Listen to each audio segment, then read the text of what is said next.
Hey guys, and welcome back to another video. Well, after 4 years of owning my Y62 here, I thought it was about time I'd done a bit of a video on it. So in today's video, I'm just going to run through front to back what I've done to the vehicle over the last 4 years, and I'm also going to dive into a bit of the pros and cons of the vehicle, things I love and hate about it as well. So yeah, anyway, we'll get started. I picked this vehicle up back in 2020, October 2020. We ordered it in August 2020. Now we're lucky enough to beat the COVID madness of price increases, so that was really fortunate on our behalf financially. So anyway, the way I'm going to do it, I'm going to dive straight into the front here, and we'll tell you what's on the front all the way to the back. Alright, so up front here we have the opposite lock bull bar. So it's a full bumper replacement, steel bull bar. Now mounted to it is some Nava LED driving lights. That's all I've got on it. It does the job fine for what I need it for. I do a little bit of night driving, but they're perfect for what I do. Now in behind here we have a carbon 12,000 pound winch with some synthetic rope. So yeah, in my opinion at the time, we'll dive into that a little bit later, but at the time this was probably the best full hoop bull bar available for the Y62 at the time, so that's why I went with the opposite lock one, and yeah, I still love it, it's great. So anyway, we'll move on to the side. Okay, another addition. I went with a stainless steel snorkel. Now this one's from Fabwids, the guys in Ipswich in Queensland. So I actually made a bit of a trip to get this fitted. I went to Moreton Island there a few years back, and got the guys there locally to fit it up for me. So yeah, it sounds really awesome when it went under load and stuff, so with that window down, but when the window's up you can't even hear it. So but anyway, yeah, some pretty good induction noise there. Now on the front, for a bit of communication, I've got the GME aerial. It's got the interchangeable from the 2.1 dBi to the 6.6, so that's just going through and do an XRS GME UHF. I'll show you more of that when we get inside the car. Okay, moving on. Up top here we have the ARB base rack. So I fitted that one as well pretty early on. Yeah, real happy with it as well. Only problem I don't like with that is not as many accessories out there as maybe what there is for the Rhino. It's got the dovetail type setup on it, how you clamp things on, but I find that is an easier process to add, if you want to put little tie downs on or anything like that. I found that a lot easier. Kaon makes some really good accessories for these ARB base racks as well, which is some of the stuff I use. Now on top of the ARB base rack there is a 200 watt solar panel. So it's just from Vic Off-Road. It's just a 200 watt Atom power panel, and yeah, it does the job to keep the batteries all topped up. I'll get to the 12 volt in a minute, but yeah, it's definitely a good addition having that 200 watt panel on there. Now on the opposite side there, I do have some quick fit awning brackets and stuff and things like that I can add a awning. I have used a 270 wing awning on here, as well as just your traditional 2.5 by 2.5 awning. Other than that, yeah, the rack's been really good. It hasn't faded or nothing yet. It still cleans up really nice. It's actually easy to take off to clean under the roof. You just take out 6 of these bolts, key-headed bolts here. A couple of guys lift it off, and yeah, you can give your roof a bit of a clean. So yeah, real happy with that addition to the vehicle, and yeah, I think it makes it looks pretty good too. So anyway, we'll keep moving to the back of the vehicle where all the fun is.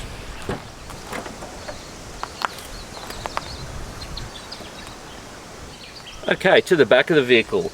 So this is probably the most functional area in the whole vehicle, and the part that gets used the most when away on trips. So I have a drifter drawer modular setup here in the back. It's got about 3 or 4 different variants that you can have set up in the back here, depending on what sort of trips or what sort of traveling you're doing. I mostly use this one all the time because we use it to tow the caravan, and this is the most common setup I have in it as it is now. So we have a 75 litre Evercool fridge here on a fridge slide. Have the one drawer here which holds a lot of my gear, bit of tools and, you know, basic stuff like that, cooking gear and things like that, but I don't normally have too much of that in here. And yeah, it's got the classic drifter table, which yeah, pulls out like that, and you can use it separately, which is really handy. Yeah, it leaves a fair bit of room. Up top here I've got a cargo barrier, so we can stack stuff up pretty high. That's been a really good addition. Makes it a lot easier to pack up stuff in the back here, and there's just a hell of a lot of room in here. Like, this is a really big fridge, this is a really big drawer, and there's still a heap of room to you know, stack things up in here. They are a very big cargo space, the back of these Y62s, so yeah, it's been pretty good.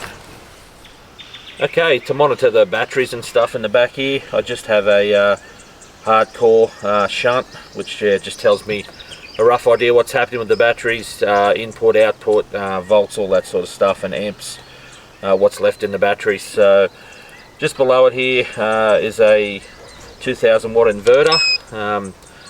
Yeah, I do use induction in this. I can use induction in this and run other things as well, so it is pretty handy. I just got a real little small inverter, the smallest one I could find, to sneak it in underneath there, but yeah, it's come up pretty good. It sits in there just nicely. So yeah, that's the back of the Patrol. Pretty happy with the drifter drawers so far. We did have a bit of an issue when we first bought them. We had to take them back. Lucky we were actually in Gloucester, and they had to do a couple of upgrades to the drawer. The drawer wasn't quite big enough for the fridge, the slides, so they upgraded them for us, and they got it sorted in the end. Now over this side here, I have a couple of outlets. So we just got our cigarette lighter outlet, 2 USBs, and below here I have a really good addition, which I love. One of my favourites of the whole car as well is a ARB air compressor outlet. So in behind the quarter panel here, I have a twin ARB air compressor and a 4-litre tank. So yeah, and the switching and stuff's just in here, and yeah, that's a great addition. It pumps tyres up and so quick. So yeah, pretty happy with that. Okay, that about concludes the back cargo area. I don't think I've missed anything there. Nothing sort of else that I've sort of added there, but yeah, no, pretty happy with how it works. Tyres and suspension, so pretty big part of any four-wheel drive. Now, lifting these things isn't so easy. I will talk a bit more about that later, but I did take this to On Track 4x4 in Melbourne. They are the gurus of anything Y62. I took it straight down to there. They put the full proper coil lift in these things. Now they've got a HB-MC suspension in these, which is hydraulic body motion control. So to de-valve these strut system, this whole system, you have to have special tooling to take all the pressure out, and then put all the new fluid in and pressure them back up to the right pressures as such. So bit of a job process involved, but yeah, it's been in there for just over 3 years now. The suspension, it's just a 40 to 50 mil lift, front and rear, and it also has poly-air heavy duty airbags in the back as well, just for the weight when towing the caravan. So yeah, really happy with the suspension on this thing. It's just given no issues at all, and yeah, absolutely love it. So it's got the upper control arms as well to help with the wheel arm. It's just got some Blackhawk upper control arms, and yeah, just some camber caster bushes in the rear, just to help with that wheel alignment as well because of the lift. So it's only a very low mild lift. It's nothing crazy, but yeah, it does the job perfectly for how I need it. So yeah, pretty happy with that.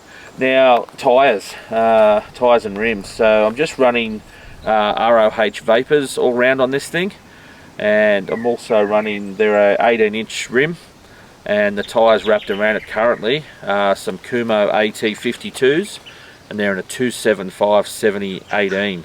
So they're a 33.2 inch in old terms, but that's just a touch bigger than what they come with standard. So I think they come with a 32.6 inch tyre standard, so it's just half an inch bigger. So just fills the guards a little bit better with the lift, and yeah, just gives you that touch more clearance. So yeah, happy with that decision. Love the ROH rims, always loved ROHs, and yeah, I think they look really good on nearly every car this model of Vapor. So been around for a little while, but yeah, they definitely suit the Y62, so happy with them.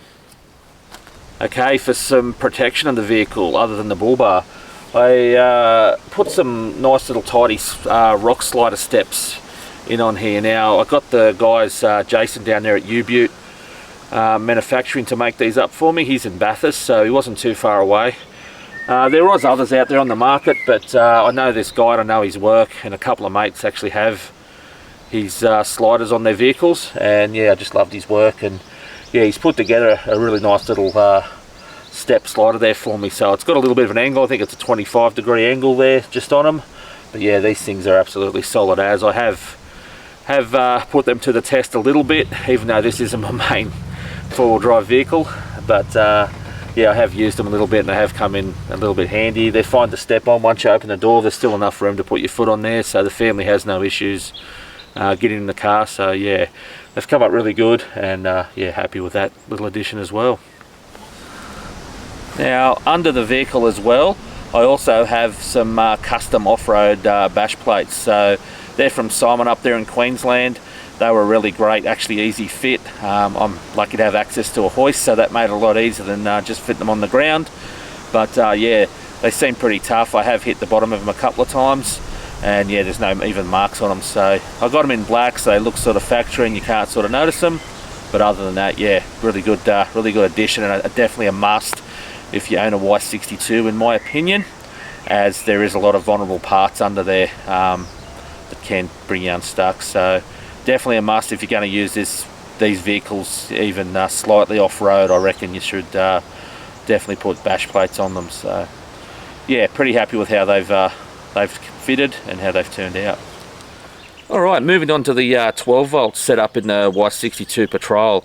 So in a nutshell, I'm running two 120 amp lithium batteries from iTech World, and to power them up from the alternator and from the 200 watt panel, which I talked about earlier, is it's all going through an Enerdrive 40 amp DC charger. So yeah, putting in plenty of power, never have an issue with it. But yeah, absolutely love the setup I have here. It's nothing flash in today's standards, but yeah, it does the job perfect for me. And as I mentioned a little bit before there, I have the hardcore shunt, which tells me what's going on with the batteries, as well as the 2000 watt inverter. It's I can't remember the brand of the inverter because it's sort of tucked in away there. It's not really a popular brand. It was the only one I could find that would fit in beside the drawer there. But it did cost me about $600, so it wasn't cheap. But yeah, it does the job just fine. Runs induction. It'll run a heater and everything. So pretty happy with the 12 volt system in the vehicle so far. So.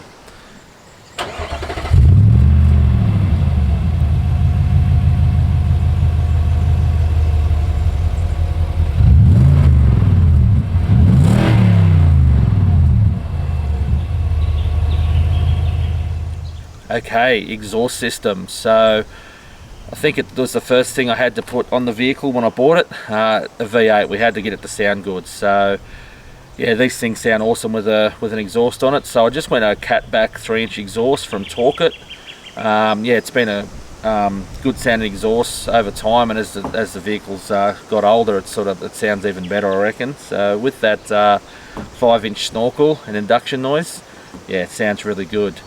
Only downfall, I have had a couple of little issues with the Torque It exhaust. One of the welds did split and had to replace that, but yeah, Torque It was after 3 years. They came to the party and supplied me a new one, so pretty happy with that. Got no complaints there.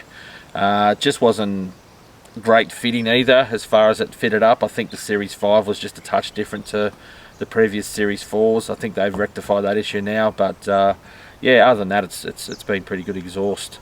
So while we're talking of exhaust, we'll talk about fuel economy. Yeah, fuel economy, the elephant in the room as such. It does use a lot of fuel, this vehicle, and it can do, but at the same time, being a vehicle that weighs 3.3 tonne, a V8 petrol, it's not that bad.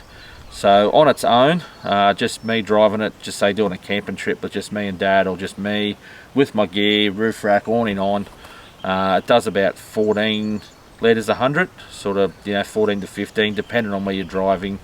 If you start doing off-road driving, it'll jump right up to 20 easy as. If you start doing low range, you know, up and down hills, it'll even get a little bit higher than that. So, you know, that's just the pros and cons of having a V8 petrol. You know, I sort of knew that when I bought the vehicle, that it was going to be a little bit thirsty, and yeah, the modifications I've added to the vehicle, like any car, as soon as you add modifications, it just it makes the fuel economy go up. So, but other than that, the power outweighs the fuel economy, and yeah, absolutely love the power of it. So yeah, the fuel economy isn't so bad.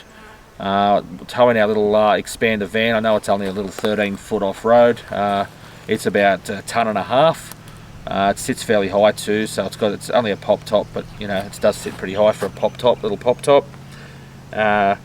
It uses up around the 20 litres 100 mostly. I can sort of sometimes, depends where we're driving or how I'm driving, I can get it under that 20, sort of around the 19 to 18s on a good day.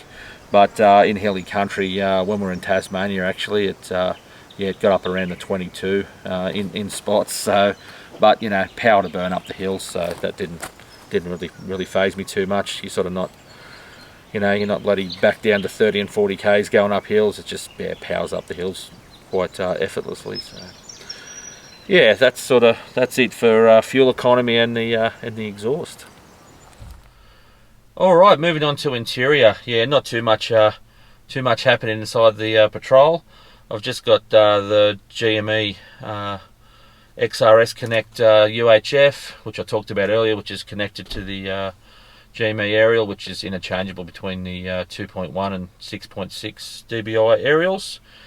I've just got a magnet style phone holder in here, nothing too flash, it does the job for me. And other than that, it is pretty stock in here. So yeah, nothing much more I can tell you other than what's in the back, which I already ran through. Yeah, there's absolutely nothing in here that's not stock, so that was a pretty quick one. Okay, moving on to pros and cons, things I love and things I hate about the Y62. So we'll just go to things that I don't like and little things that I hate. So there's not much I hate about the vehicle. I absolutely love the vehicle, but we'll just run through a couple of things that I didn't like when we first bought it, and a few other things on the vehicle as time goes on. So when we first bought the vehicle, the paint issue. Now that was a very well-known issue. Now this thing pretty well had paint problems straight off the bat. There was little flakes coming off the vehicle, like, you know, paint flakes coming off the vehicle, you know, pretty well straight off the bat. So this vehicle has had a full bare metal respray, open door respray, and yeah, that was a bit of a downer for me. I didn't really want that done. I didn't want the car pulled apart like it was. I'm lucky enough to live in a smaller country town, and I actually know the panel repairers sort of on a personal level, and that made me feel a little bit better at ease to have you know, better guys sort of such working on the vehicle. But since the paint got done, it's it's a hell of a lot better, and yeah, what can I say? It wasn't the greatest experience having to go through that. It did take us a little while to get all that approved. We didn't have the car for about 8 or 10 weeks, I think it was. We did have a hire car for most of that time, so that was pretty good. And I do have another 4-wheel drive, so I was lucky in that sense. But yeah, that was probably the biggest downer.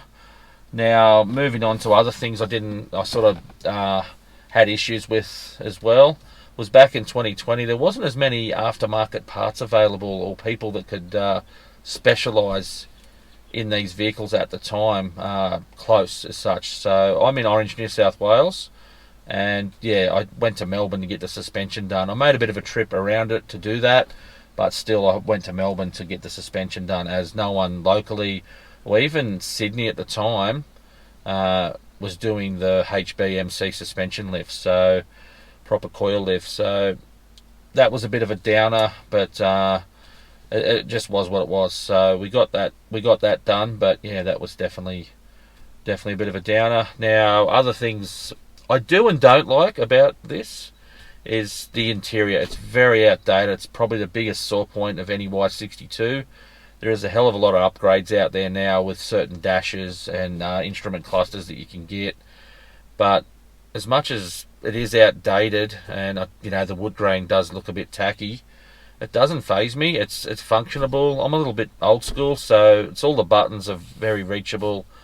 It does work for me. I would like to put like an Apple CarPlay module in it one day, but I have my phone just here. It works for me, so that's probably something that I don't like, but it doesn't faze me as much. So, all right, more things that I don't like. Coming from diesel powered four-wheel drives, which I do still own a diesel, it was a little bit of a change as far as response and how to drive them. But when towing, they just seem to rev a bit harder because they are a faster revving motor. Now this thing hunts gears a bit, and that sort of, it does get a little bit annoying when you are in hilly country. It's sort of going back through the gears and up through the gears quite a lot when you are in hilly country towing. Even sort of not towing, it does hunt the gears a fair bit. That's a little bit annoying. Now the tune I got from Unichip, that sort of fixed that up a bit with the more power. So it's definitely been a little bit of an increase in power, has made it a lot better and more drivable with the extra weight on the vehicle. But that's just a little thing I don't like. It sort of does hunt the gears a lot. So whereas a diesel will just sit there and you know, it'll lug all day. But as far as power is concerned, yeah, it's got heaps and heaps of power. There's no shortage of power, that's for sure. Okay, things that I like and love about this vehicle. So yeah, where do I start? Power. It's got a lot of power, so it's just instant response power, drivability. It's good to drive. It's so comfortable. Long trips, yeah, you probably won't get a comfortable car until you jump up to like a Ram or something like that. There's plenty of room for me. I'm fairly tall, and yeah, it's just got heaps of room in it. We just got the one child, so there's plenty of room back there. But yeah, there's plenty of room for all of us in here, and I love the leather seats and the big center console and the auto and everything's, yeah, it's sort of there. It's really nice to drive on long trips. We've come back from Melbourne in a day, and you don't come home exhausted, if that makes sense. It's just, yeah, it just doesn't feel like you've been driving a long time when you have. So that's definitely a plus I love.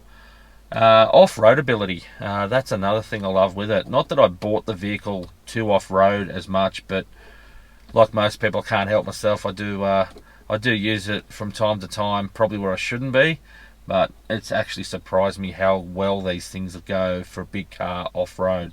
So it's got the factory rear diff lock, and yeah, it's got the traction control in the front, and just with those tyres and all the power in the world, and for an independent suspension vehicle, front and rear, it absolutely just, yeah, it goes very, very well. I'm even keen to say that it would definitely keep up with my GU, how it is at the minute. So yeah, pretty happy, and it's good having that in the back of your head too. If we are somewhere, or whatever's going on, I do have that vehicle that can get me out of trouble anywhere, really. So with the winch, the rear locker, and the sliders, it's pretty well capable to do most things. So I love that part about it.